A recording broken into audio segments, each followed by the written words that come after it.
दर्शक बंधुओं और बहनों, आपका स्वागत है। एकम सत क्या एक कार्यक्रम संसद टीवी चला रही है, उसी की श्रृंखला में आज हम यहाँ उपस्थित हो रहे हैं और आज ईसाई धर्म के बारे में हम कुछ बताएंगे। ईसाई धर्म का विश्व में 3 प्रमुख भाग हैं। एक तो रोमन कैथोलिक हैं जो पोप को मानते हैं और पोप के बारे में आप जानते हैं, सारे विश्व में घूमते हैं और सेंट मार्क स्क्वायर में लाखों की तादाद में इकट्ठे होते हैं उनको सुनने के लिए।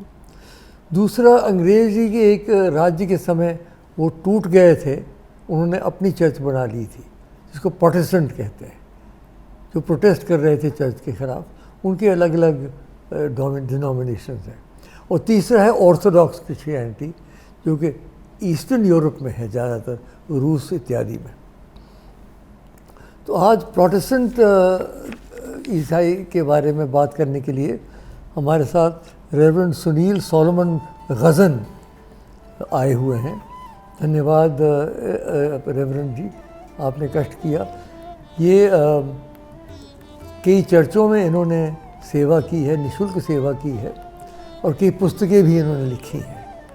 तो मुझे लगता है ये उपयुक्त व्यक्ति हैं जो प्रोटेस्टेंट ईसाई के बारे में हमें और आप सबको जानकारी देंगे। रेवरेंड जी, आप अपना आरंभ कीजिए।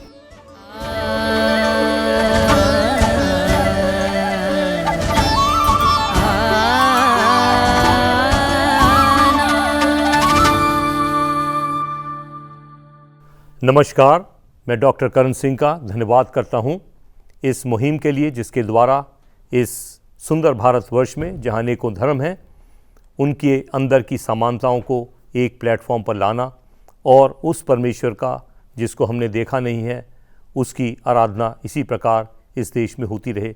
हम डॉक्टर साहब का, डॉक्टर करण सिंह का हृदय से धन्यवाद करते हैं, ख़ास तौर पे आज इस निमंत्रण के लिए कि हमें आमंत्रित करा कि हम उस मसीह के बारे में बताएं जो मसीह धर्म एक 2% का केवल पॉपुलेशन है, माइनॉरिटी है, लेकिन इस देश के अंदर अपनी सेवाओं के द्वारा अपनी सेवा उसी तरह से दे रहा है जिस प्रकार से प्रभु यीशु ने इस संसार को अपने प्राण दिए, सेवा दी और कुर्बानी दी।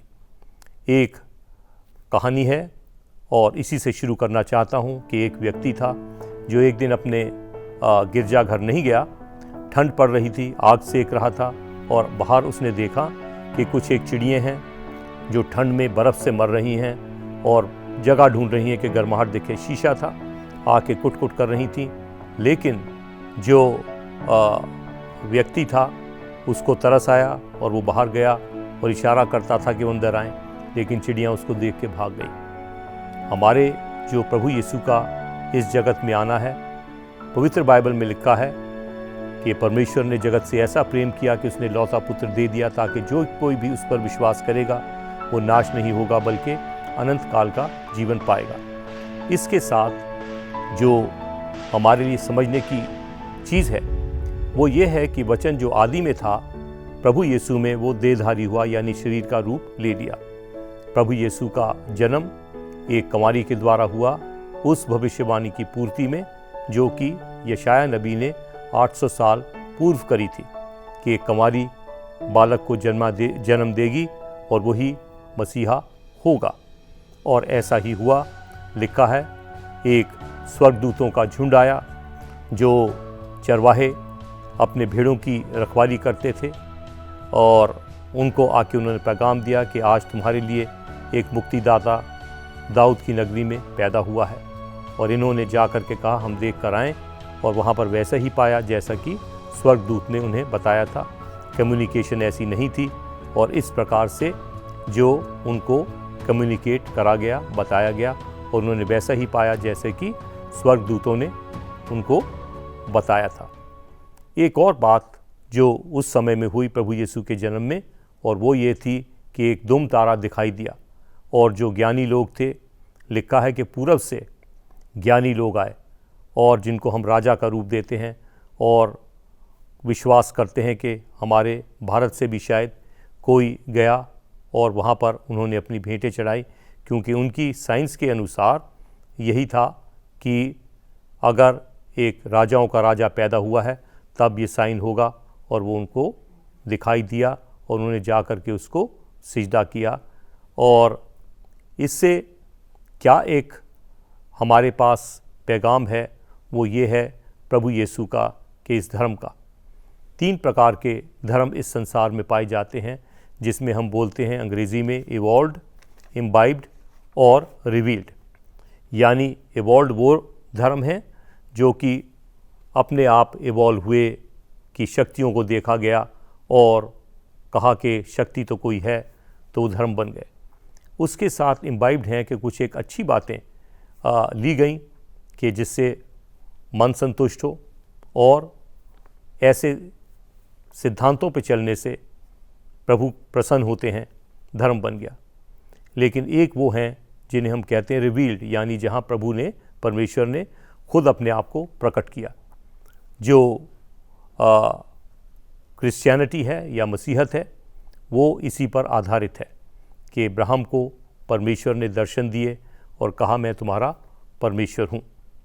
और इसी आधार पर जब हम आगे चलते हैं, हम देखते हैं कि प्रभु यीशु जिसका जन्म नाज़रेत में हुआ, और उसके जन्म के बाद, उसकी मृत्यु के बाद और उसके जी उठने के बाद सनसनी फैल गई संसार में। और इस धर्म की जो फैलाव हुआ संसार के अंदर, आज ये मेजर धर्मों में आता है। और 2.8 बिलियन इसके अभी फॉलोअर्स या प्रभु यीशु के पीछे चलने वाले माने जाते हैं। हमारे देश के अंदर ये जनसंख्या केवल 2% है, लेकिन अपनी सेवाओं के द्वारा, संस्थाओं के द्वारा और जो शिक्षा दे कर के जैसे भी है, इस जो धर्म की जो प्रेजेंस है वो हमारे देश में बड़ी प्रोमिनेंट दिखती है। और इसके लिए मुझे और आपको ये जानना अवश्य है कि आखिरकार ये जो मसीहत है, इसका किस प्रकार से, क्या ये एक ही गुट में है? नहीं, हमारे पास रोमन कैथलिक्स हैं और उसके साथ प्रोटेस्टेंट्स हैं। इवेंजेलिकल ग्रुप है जिसे हम बोलते हैं, जो एवेंजलाइज करता है या वचन को फैलाता है। उसके साथ हमारे पास पेंटेकोस्टल्स हैं जो पवित्र आत्मा का ऊपर एम्फसाइज करते हैं। हमारे पास बैप्टिस्ट हैं, बैप्टिस्ट यानी प्रभु के बपतिस्मे के ऊपर उनका जोर है। मेथोडिस्ट जो कि मेथोडिकल हैं। उसके साथ हमारे पास और हैं जिनको हम क्या बोलते हैं, होम चर्चेस। होम चर्चेस यानी कि घर घर लोगों के जो आराधना करने के लिए लोग, जहाँ पे बड़ी बड़ी बिल्डिंग्स नहीं हैं, इकट्ठे होते हैं, अपनी प्रार्थना करते हैं, उस आत्मा से संतुष्टि पाते हैं, उस मसीह के अंदर विश्वास रखते हैं जिसने उनके पापों की खातिर अपने प्राण दिए। आखिरकार क्या क्या ऐसी बेसिक बातें हैं जिनको जानना मसीह के बारे में या मसीही धर्म के बारे में हमारे लिए आवश्यक है। पहली चीज़ हम इस बात को याद रखें कि जो मसीही धर्म है उसके अंदर जो पवित्र शास्त्र है वो माना जाता है, वो केवल परमेश्वर की आत्मा की सहायता से लिखी हुई, परमेश्वर की मुख की कही हुई बातें हैं और इसलिए वो पवित्र हैं। इसके साथ एक और जो विश्वास है वो ये है कि सारे मानव जाति पापी है परमेश्वर की नज़र में। कोई भी ऐसा नहीं है जो अपने आप को ये कहे कि हम बिल्कुल स्वच्छ हैं और परमेश्वर की नज़र में हम बिल्कुल ठीक हैं। इसके साथ हमारे पास एक और बात अवश्य है जो जाननी कि केवल प्रभु यीशु ही है जिसके द्वारा हमें मुक्ति प्राप्त होती है। चौथी चीज़ जो मैं पहले ही बता चुका हूँ कि वचन देहधारी हुआ, वो प्रभु यीशु के रूप में आए और इसका आज हमारे पास जो सिंबल है वो है क्रूस का है, जिस पर उन्होंने अपने प्राण दिए। पांचवी जो है प्रभु यीशु की एक कुर्बानी ये है कि प्रभु यीशु ने जगत में आने के बाद, अपनी शिक्षाएं देने के बाद, उन्होंने अपने प्राण मेरे और आपके लिए दिए हैं। आखिरकार क्या ऐसी खासियत है? याद रखें कि प्रभु यीशु के जन्म के अंदर किसी व्यक्ति की इन्वॉल्वमेंट नहीं है। वो पवित्र आत्मा से गर्भ में आए हैं और इसलिए वो लहू जो है उसके अंदर, उसकी जो बनावट है वो पहले आदम जैसी है, और इसलिए वो जो लहू क्रूस पर से बहाया गया वो पवित्र है। उस पवित्र लहू के द्वारा मेरे और आपके पाप क्षमा होते हैं, इसलिए हमारे लिए उस पर विश्वास करना अवश्य है, और जब हम ऐसा करते हैं तो हमारे पाप क्षमा होते हैं। छठी चीज़ वो है कि प्रभु यीशु का जो क्रूस पर मरने के बाद ऐसा नहीं है कि वही अंत है। लिखा है वो मारा गया, फिर गाड़ा गया और तीसरे दिन मृतकों में से फिर से जी उठा। और मसीह लोग भी यही विश्वास करते हैं कि एक दिन ऐसा आएगा न्याय का, ये जो शारीरिक हमारी मृत्यु है इसके बाद हम फिर से अगर अच्छा जीवन जिया है फिर से जी उठेंगे, वो न्याय का दिन होगा।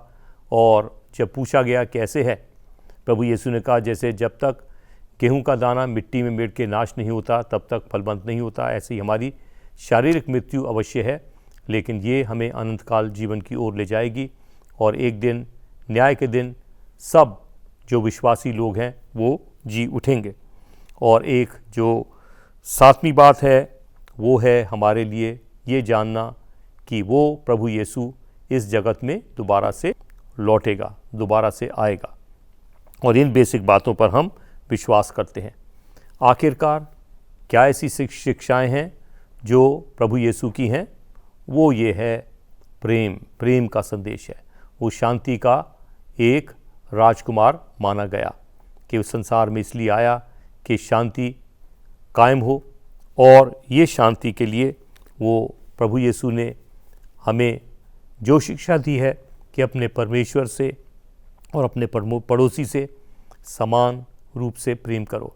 ऐसा न हो कि स्वर्ग में रहने वाले परमेश्वर से तो दिलो जान से प्रेम कर रहे हो, लेकिन अपने पड़ोसी को जो मुसीबत तकलीफ़ में है उसको भूल गए। उससे भी अपने समान प्रेम करो। जो उसके साथ हो रहा है ऐसा हमको महसूस हो कि वो शायद मेरे साथ हो रहा है, और मैं कभी भी उसे देखने के लिए एक दर्शक ना बना रहूं, बल्कि उसकी जो मुसीबत दुख तकलीफ़ है उसको महसूस करके उसके प्रति कार्य करूं। इसके साथ जो है जिन्होंने हमारे प्रति पाप करे हैं उनको क्षमा करना। प्रभु यीशु ने जो एक घोषणा करी, ये जो अपना प्राण देने के समय उन्होंने एक प्रार्थना करी, हे स्वर्गीय पिता इन्हें क्षमा कर क्योंकि नहीं जानते ये क्या करते हैं। और ये बहुत कठिन कार्य है कि जो लोग उनकी कीलें ठोक रहे थे, उन पर भाले मार रहे थे, उनकी हंसी उड़ा रहे थे, उनके बीच में ये घोषणा करनी कि इन्हें क्षमा कर, ये नहीं जानते ये क्या करते हैं। और हर मसीह से भी ये उम्मीद करी जाती है कि बदले की भावना कभी नहीं रखे। और 5वीं बात कि हम ये बात याद रखें कि हमें अपनी जो क्षमा है उसको मुख से मांगना है, अंदर अंदर सॉरी फील नहीं करना, बल्कि अपने अंदर झांक करके देखना है। जो हमारा पवित्र वचन है उसके आधार पर उसे अपना आईना मान लें कि परमेश्वर की क्या उम्मीद है और मैं किस प्रकार का जीवन जी रहा हूँ। उस आधार पर पता लगेगा कि हम में से कोई भी ऐसा नहीं है जो परमेश्वर की दृष्टि में एक पवित्र माना जाए, और इसलिए हमें सबको क्षमा मांगनी अवश्य है। इसके साथ कि जो मसीह है उसको ये एक अधिकार दिया गया कि वो लोगों के पापों को क्षमा करे। और 7वीं बात कि ये केवल बोल देना ही काफ़ी नहीं है, बल्कि इसके प्रति पश्चाताप करना बहुत बहुत अवश्य है कि फिर दोबारा मैं कभी नहीं करूँ। इसके द्वारा हम एक नव जीवन पाते हैं। और एक 8वीं बात जिस पर ज़ोर प्रभु बार बार देते हैं प्रभु यीशु, वो ये है कि हम कपटी ना हो। कपटी कौन होते हैं? जो बाहर से कुछ और अंदर से कुछ, दिखावे वाली ज़िंदगी नहीं बल्कि पारदर्शिता वाला जीवन मुझे और आपको जीना है। एक जो प्रभु यीशु का जिसे हम क्या कहते हैं गोल्डन रूल है, और वो ये है जैसा तुम चाहते हो कि लोग तुम्हारे साथ करें, पहले तुम उनके साथ वैसा करो। यदि मैं भलाई चाहता हूँ तो मुझे भलाई करनी होगी, लेकिन ऐसा नहीं कि मैं बैठ जाऊँ और कहूँ कि लोग मेरे साथ आके भला करेंगे। मुझे एक संस्कृति का निर्माण करना है जिसमें कि हम एक दूसरे का भला करें। ये एक मसीहत जो है, जिसे हम क्या कहेंगे, एक वे ऑफ लाइफ है, एक जीने का तरीका है। और इसके अंदर प्रभु यीशु का जो हमें मोटी मोटी बातें हम समझ लें वो ये हैं, राजा का राजा को दो, और जो परमेश्वर है उस परमेश्वर का परमेश्वर को दो। यानी जो हमने परमेश्वर से पाया दें, जो हमने सरकार या राजा से पाया है उसको दें सिक्के या टैक्स के द्वारा। सो मसीही लोगों को एक अच्छे नागरिक बनना अवश्य है। दूसरी चीज़ जो है, हमें प्रभु यीशु बताते हैं, कबूतर की मानंद सीधे और सांप की मानंद चतुर बनो। तीसरी चीज़, संसार में रहो लेकिन संसार के संदर्श मत बनो। और कुछ एक बातें हैं जो मैं आपके साथ बांटना चाहता हूं, और वो है हमारी पवित्र बाइबल में से। और उसके लिए हम मोटी मोटी बातें समझें कि जो प्रभु यीशु क्या कहते हैं कि धन्य हैं वे जो मन के शुद्ध हैं, क्योंकि वो परमेश्वर को देखेंगे। आज हम सारी गलतियां करने के बाद, सारे पापों की धूल से ढके हुए अगर ये कह रहे हैं कि मुझे परमेश्वर को मैंने देखा है, तो शायद हम अपने आप को झुठला रहे हैं। जिस दिन हम सच्चे मन से प्रेम करेंगे और उस परमेश्वर से और अपने पड़ोसी से बराबर करेंगे, तो हमको परमेश्वर की झलक शायद और अच्छी तरीके से स्पष्ट रूप से दिखेगी। एक और बात जो प्रभु यीशु कहते हैं अपने पर्वतीय उपदेश में, वो ये है कि धन्य हैं वे लोग जो मेल कराते हैं, क्योंकि वो परमेश्वर के पुत्र और पुत्रियां कहलाएंगे। यानी कि यदि हम परमेश्वर की नस्ल में से हैं, तो मुझे और आपको मेल मिलाप का कार्य कराना है, झगड़े का कार्य नहीं कराना। प्रभु यीशु जो प्रेम के बारे में बहुत गहराई से कहते हैं, वो ये कहते हैं, अपने शत्रुओं से प्रेम करो और अपने सताने वालों के लिए प्रार्थना करो। एक और जो हमें बताते हैं प्रभु यीशु, कहते हैं मैं जगत की ज्योति हूँ, और फिर कहते हैं कि तुम भी जगत की ज्योति हो, तुम पृथ्वी के नमक हो। यानी कि यदि नमक अपना स्वाद खो दे, तो वो कहते हैं वो इस समान है कि लोगों के पैरों तले रौंदा जाए। और जो भी नगर यदि पर्वत पर बसा हुआ है, छुप नहीं सकता, दिखाई देता है। और ऐसे ही मसीही लोगों का भी जीवन है। इसी प्रकार से मसीही लोगों का भी से परमेश्वर की उम्मीद है। जो आगे जाके प्रभु यीशु कुछ एक जो मुद्दे हैं जो हमारे समाज से जुड़े हैं, उनके बारे में भी प्रभु यीशु बातें हमको बताते हैं। और उनके अंदर है कि हमें व्यवस्था की शिक्षा के बारे में जो लोग सुन चुके हैं, और उस शिक्षा के अनुसार जो तुम सुन चुके हो, शत्रुओं से प्रेम करो, जैसे मैंने अभी बता दिया। क्रोध के बारे में बताते हैं, हत्या ना करने के बारे में, कि हमारे जो क्रोध है, क्रोध करें लेकिन उसके ऊपर सूरज डूबने ना पाए। आगे जा कर के इन्हीं के एक शिष्य लिखते हैं कि हमें क्रोध करें, ऐसा ना करें कि हमारे अंदर कुछ जो शारीरिक प्रॉब्लम, बीपी वगैरह हो जाए।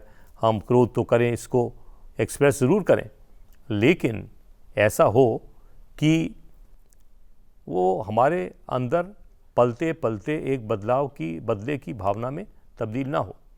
यदि कोई तुम्हारे एक गाल पर थप्पड़ मारे, दूसरा भी आगे कर दो।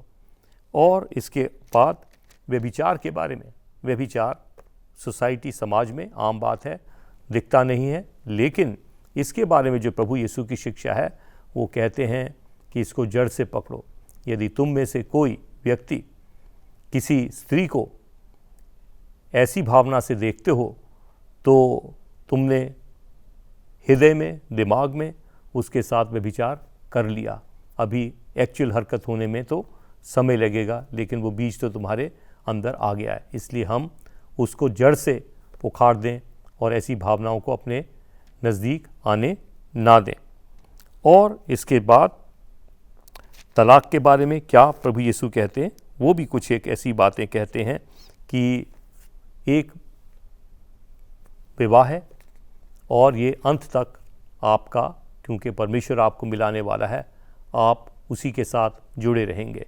जिसको परमेश्वर ने जोड़ा है उसको कोई मनुष्य अलग ना करे। ये हमारे लिए अपने समझने की बातें हैं, कि प्रभु यीशु का जो संकेत है उन पर भी है कि हमारी जो सपोर्ट है लोगों को मिलाने में लगी रहे। ऐसा ना हो कि हम कारण बने किसी जोड़े को अलग करने में।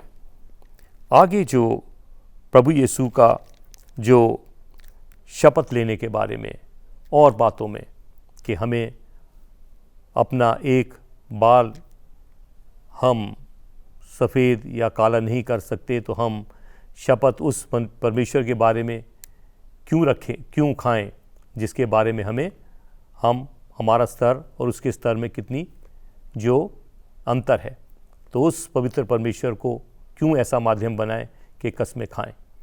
इसके बाद प्रभु यीशु का कहना है, दोष मत लगाओ ताकि तुम पर भी दोष ना लगाया जाए। जिस नाप से तुम नापते हो उसी नाप से तुम भी नापे जाओगे। आगे जा कर के प्रभु यीशु का कुछ और ऐसी बातें हैं जिनको जानना मेरे और आपके लिए अवश्य है, जो कि सारे धर्मों में कॉमन है। उपवास, दान और प्रार्थना। प्रार्थना के लिए प्रभु यीशु का कहना है, जब तू प्रार्थना कर तो कपटियों के समान सड़क के कोने पर खड़े होकर के प्रार्थना मत कर। जब तू प्रार्थना करे अपनी कोठरी में जा, अपने किवाड़ को बंद कर, और तेरा स्वर्गीय पिता जो तुझे एकांत में देखता है उसका प्रतिफल तुझे देगा। जब तुम दान करे तो जो तेरा दाहिना हाथ देता है तेरे बाएं हाथ को पता न लगे, तुरही मत बचाना।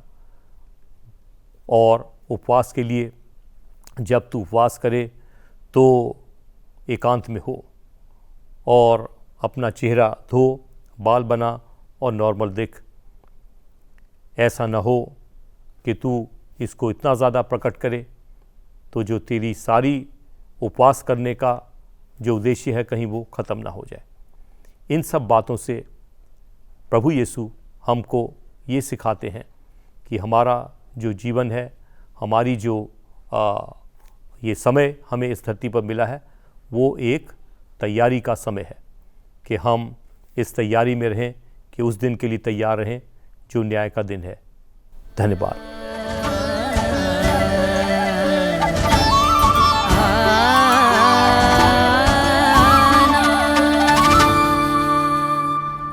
रेवरेंड सुनील जी, आपका धन्यवाद हम करते हैं। आपने बड़े अच्छे ढंग से ईसाई धर्म के बारे में, ईसा मसीह के बारे में और अलग अलग जो प्रमुख ईसाई धर्म के विचार हैं उनके बारे में आपने जानकारी दी बहुत अच्छे ढंग से। हम आपके बहुत मशहूर हैं। धन्यवाद।